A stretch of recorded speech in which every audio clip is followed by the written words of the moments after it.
పేలాలు, తేనె, వెన్న, గొర్రెలు, జున్ను ముద్దలు, అబ్బా ఎన్ని వెరైటీలండి.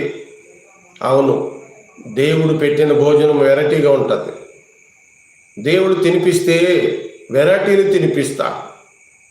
ఆహార పదార్థాలు తినడానికి నేను ఎప్పుడూ రుచి చూడడానికి ఇష్టపడను. ఏదంటే తినటమే నాకు అలవాటు, కానీ ఏదో తినాలి అనే ఆలోచన నాకు ఎప్పుడు పుట్టదు, రాదు. కానీ ఒక సమయంలో ఒక వ్యక్తి ఒక చోటకు తీసుకుని వెళ్ళి ఒక మంచి పదార్థాన్ని నా ఎదుట పెట్టించాడు. నాకు ఆశ్చర్యమైంది. ఆ బిల్లు భారమైంది, ఆ హోటల్ భారమైంది. అందులోనికి నా బోటాలు లాంటి వాడు వెళ్ళకూడదు.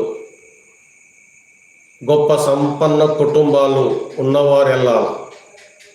కానీ ఆ సహోదరుడు అక్కడ తీసుకుని వెళ్ళి అవన్నీ నా ఎదురు పెట్టిస్తే తినేటప్పుడు కన్నీళ్లు కార్చి ప్రభువుని స్తుతించి, నేను ఎప్పుడు ఇలాంటివి తినలేదు ప్రభువా, నువ్వు పెట్టించావని దేవుని స్తుతించి, ఆ రోజున అవి కొన్ని